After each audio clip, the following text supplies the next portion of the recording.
बिस्मिल्लाहिर्रहमानिर्रहीम। मैं पूरे अहले रावलपिंडी और पूरे पाकिस्तान से मुखातब हूँ। अभी मगरिब की नमाज के बाद फर्जंद पाकिस्तान शेख रशीद अहमद साहब को बैरियर टाउन फेज 3 से पंजाब पुलिस की भारी तादाद ने और साथी और वर्दी में लोगों ने गिरफ्तार किया और गिरफ्तार करने के बाद ये नहीं पता कि वो इस वक्त कहाँ पर है।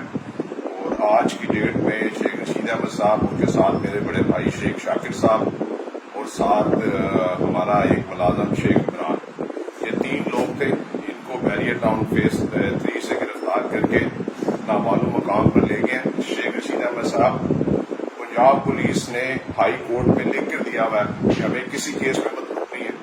इस्लामाबाद हाई कोर्ट में इस्लामाबाद की पुलिस ने लिख के दिया हुआ है कि हमें शेख रशीद अहमद साहब किसी केस में मतलूब नहीं है। और उन्होंने पहले दिन से 9 मई के वाक़े की मजम्मत की है और मैं भी 9 मई के वाक़े की मजम्मत करता हूँ। लेकिन जो हालात है, वाक़यात आपके सामने हैं।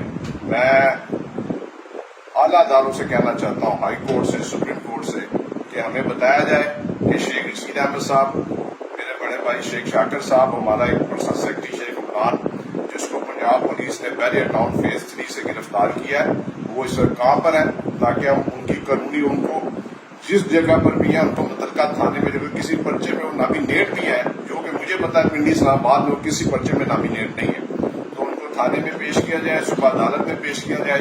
हम कानूनी जंग लड़ेंगे इंशाअल्लाह ताला और अपने हक के लिए हम खड़े हैं। हमारे जात पर कोई करप्शन का इल्जाम नहीं है, ना हम चोर हैं, ना डकैत है, ना मंशियात फरोश है। हमने हमेशा इस शहर में जो है शराफत की सियासत की है, असूलों की सियासत की है और हम इस शहर में हमेशा असूलों की सियासत के लिए जिंदा रहेंगे। लिहाजा मैं फिर इस मुल्क के जो तमाम अदारे उनसे कहना चाहता हूँ कि शेख रशीद अहमद साहब एक सीनियर पॉलिटिशियन है, उनको इस तरीके से नहीं उठाया जा सकता। उनके ऊपर कोई FIR नहीं है। मैं बार बार कह रहा हूँ, ना वो पंजाब पुलिस को मतलूब थे, ना वो फेडरल को मतलूब थे। दोनों कोर्टों के अंदर लिख के दिया है उन्होंने कि हमें शेख रशीद अहमद साहब पर कोई FIR नहीं है। लिहाजा फौरी तौर पर हमें यह बताया जाए कि वो कौन से थाने में है और उनको किस केस में गिरफ्तार किया गया है। सुबह हमारे वकील सरदार अब्दुल राज़िक साहब इस्लामाबाद हाई कोर्ट और पिंडी हाई कोर्ट में रिट कर रहे हैं, ताकि हमें मालूम हो कि शेख रशीद अहमद साहब को कहाँ पर रखा गया। अगर खुदा न खास्ता उनकी जान को किसी किस्म का नुकसान हुआ तो मौजूदा पंजाब हुकूमत और फेडरल गवर्नमेंट इसकी जिम्मेदार होगी। शुक्रिया।